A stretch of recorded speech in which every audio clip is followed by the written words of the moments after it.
Break के बाद एक बार फिर से आपका स्वागत है। खबरों के सिलसिले को आगे बढ़ाते हैं। बात दिल्ली में जारी अधिकारों की जंग की। जी हां, यहां पर लगातार टकराव जारी है। दिल्ली एसीबी यानी कि एंटी करप्शन ब्यूरो को लेकर के केजरीवाल बनाम केंद्र सरकार की लड़ाई अब जोर भी पकड़ने लगी है। गृह मंत्रालय के सूत्रों ने दावा किया है कि उपराज्यपाल की मंजूरी के बिना अधिकारियों की तैनाती जायज नहीं होगी, लिहाजा वेतन भी लटक सकता है। हालांकि इस पूरे मामले में केजरीवाल की जुगलबंदी केंद्र सरकार पर भारी पड़ती दिख रही है।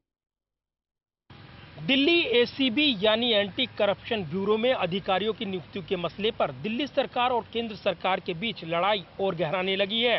गृह मंत्रालय के अधिकारी साफ तौर पर कह रहे हैं कि जिस तरीके से अरविंद केजरीवाल पसंद के अधिकारियों की नियुक्ति को लेकर प्रतिनियुक्ति पर बिहार के अधिकारियों को एसीबी में नियुक्त करना चाहते हैं, उसकी मंजूरी पहले उपराज्यपाल से लेनी जरूरी है। संवैधानिक बाध्यता, क्योंकि प्राधिकार उपराज्यपाल के पास है। ऐसे में अगर नियुक्तियों के लिए मंजूरी नहीं ली गई तो वेतन लटक सकता है इन अधिकारियों का, जो प्रतिनियुक्ति यानी डिप्यूटेशन पर आएंगे एसीबी में। जबकि बिहार सरकार लड़ाई को आगे बढ़ाते हुए अरविंद केजरीवाल को भरपूर समर्थन दे रही है। नीतीश कुमार ने भ्रष्टाचार पर हमलावर होते हुए बीजेपी से सवाल पूछे हैं कि आखिर नियुक्तियों को क्यों लटकाया जा रहा है।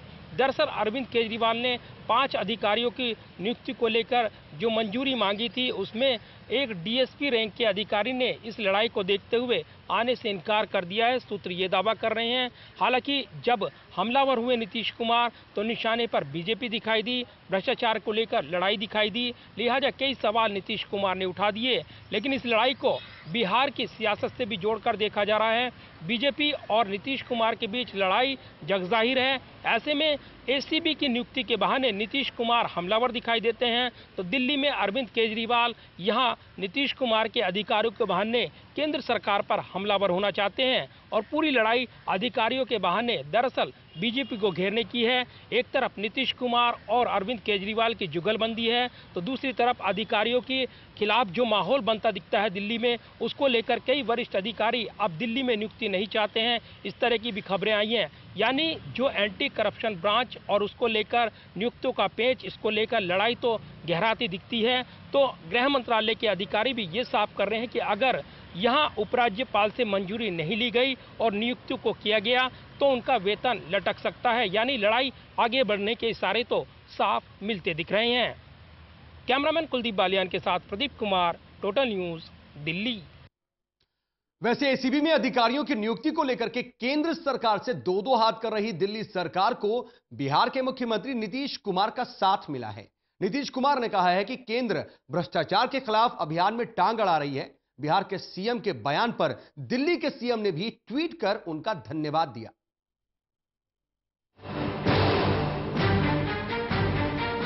दिल्ली के सीएम अरविंद केजरीवाल और बिहार के सीएम नीतीश कुमार के बीच दिल्ली सचिवालय में मुलाकात की तस्वीर ज्यादा पुरानी नहीं है, लेकिन ऐसा लग रहा है कि एक मुलाकात के एक साथ को दोनों लंबी पारी में बदलने की कोशिश में जुट गए। दिल्ली सरकार की डिमांड पर एसीबी के लिए बिहार सरकार ने 6 अधिकारी तुरंत रिलीव कर दिए, और अब जबकि अधिकारियों की नियुक्ति को लेकर केंद्र और दिल्ली सरकार में ठनी, तो भी केजरीवाल को नीतीश कुमार का साथ मिला है। दिल्ली की प्रादेशिक सरकार के अनुरोध पर हम लोगों ने बिहार से कुछ पुलिस पदाधिकारियों को डेपुटेशन पर उनके पास भेजा है।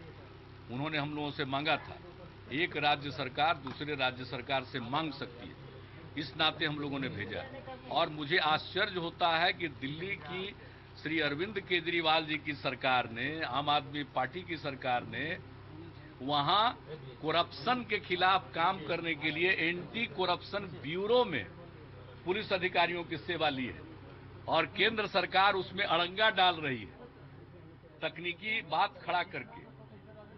नीतीश कुमार के बयान से केजरीवाल का हौसला भी बढ़ा है। दिल्ली में मुख्यमंत्री ने भी ट्वीट कर बिहार के मुख्यमंत्री का धन्यवाद किया। साथ ही एसीबी के लिए चुने गए दिल्ली पुलिस के अधिकारियों को भी उपराज्यपाल से रिलीव करने की मांग की है।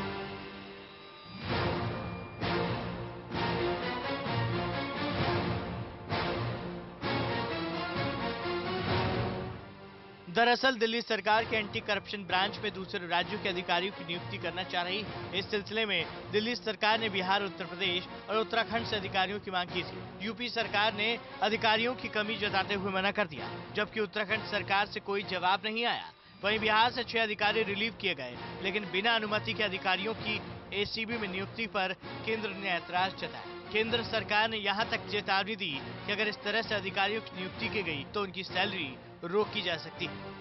बहरहाल जिस लड़ाई को दिल्ली के सीएम अरविंद केजरीवाल भ्रष्टाचार के खिलाफ कह रहे थे, अब वो राजनीतिक सांचे में ढलती जा रही है और कहीं ऐसा न हो जाए कि लड़ाई केंद्र सरकार के खिलाफ राजनीतिक गोलाबंदी का हथियार बन जाए।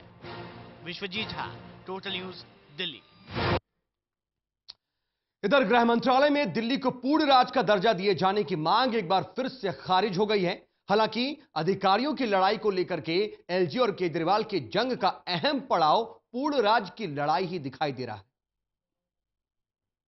अरविंद केजरीवाल बनाम एलजी की लड़ाई दिल्ली को पूर्ण राज्य की लड़ाई की बहस में भी तब्दील हो गई है। दरअसल जिस तरीके से अरविंद केजरीवाल और उपराज्यपाल के बीच लगातार अपने अधिकारों को लेकर संघर्ष दिखाई देता है, तो इस बीच दिल्ली को पूर्ण राज्य की मांग को लेकर भी आप पार्टी बीजेपी पर हमलावर हो गई है, ये कहते हुए कि यही बीजेपी जब यहां पर चुनाव जीतने के लिए वादे कर रही थी तो दिल्ली को पूर्ण राज्य बनाएगी, ये दावा उसने किया था। मैनिफेस्टो में भी ये बात बीजेपी ने शामिल की थी। खुद बीजेपी के पुराने नेताओं के बयानों का हवाला देते हुए आप पार्टी अब ये सवाल उठा रही है कि आखिर दिल्ली को पूर्ण राज्य का दर्जा क्यों नहीं दिया जा रहा। दरअसल जिस तरीके से अधिकारों को लड़ाई को लेकर अरविंद केजरीवाल केंद्र पर हमलावर दिखाई देते हैं, उसके पीछे उनकी सोची समझी रणनीति है, ये सियासी जानकार मानते हैं और मामला अदालत में चला गया है। अधिकारों को लेकर दिल्ली के इस पर मैसेज देते हुए अरविंद केजरीवाल काफ़ी आक्रामक दिखते हैं। दरअसल वो अपनी आधी लड़ाई जीतते हुए दिखते हैं, क्योंकि अधिकारों को लेकर दिल्ली के एक बहस छिड़ी है और पूर्ण राज्य की मांग को लेकर एक नया सवाल भी खड़ा हुआ है। हालांकि गृह मंत्रालय के अधिकारियों ने और जो लगातार इस मसले से करीब से देख रहे हैं, वो लगातार इस बात को देख रहे हैं और कह रहे हैं कि लगातार जिस तरीके से मांग पूर्ण राज्य की जा रही है वो मुनासिब नहीं है और किसी भी देश की राजधानी को पूर्ण राज्य का दर्जा हासिल नहीं है, क्योंकि चाहे जमीन की बात हो, अनुशासन की बात हो या फिर कानून व्यवस्था की बात हो, उस पर सीधा दखल केंद्र सरकार का रहता है। ऐसे में पूर्ण राज्य के दर्जे को लेकर जो बहस छिड़ी है उसमें ये मांग पूरी होती नजर नहीं आती है। इसके अलावा जो कांग्रेस के नेता हैं वो भी ये मानते हैं कि लड़ाई दरअसल दिल्ली के अधिकारों को लेकर तो दिखती है, लेकिन इसके पीछे पूर्ण राज्य की जो लड़ाई दिखाई देती है वो भी एक बड़े सवाल हैं। और ऐसे में बीजेपी से सवाल पूछे जा रहे हैं कि आखिर जब उसने चुनाव के दौरान ये वादे किए थे कि वो दिल्ली को पूर्ण राज्य का दर्जा देगी, तब दिल्ली में आप पार्टी की सरकार बनने के बाद वो इस वादे से पीछे क्यों हट रही है। दरअसल चुनावी वादे और शायद यही वजह है कि चुनाव आयोग को भी अब वादों को लेकर सख्ती दिखानी पड़ी है और ये कहना पड़ा है कि अपने वादों को पूरा करने से पहले वो ये जरूर यहाँ पर साफ स्थिति करेंगे कि आखिर उसके लिए उनके पास क्या योजना है, कार्य योजना है। लेकिन तमाम सवाल और दिल्ली के पूर्ण राज्य से जुड़े इस मसले पर जहां केंद्र सरकार और दिल्ली सरकार आमने सामने हैं, तो अरविंद केजरीवाल एसीबी यानी एंटी करप्शन ब्यूरो के बहाने, अधिकारियों की नियुक्ति के बहाने केंद्र सरकार पर दबाव बनाने में जुट गए हैं। यानी पूर्ण राज्य की बहस यहां इस लड़ाई में तब्दील होती दिखती है। कैमरामैन कुलदीप बालियान के साथ प्रदीप कुमार, टोटल न्यूज, दिल्ली।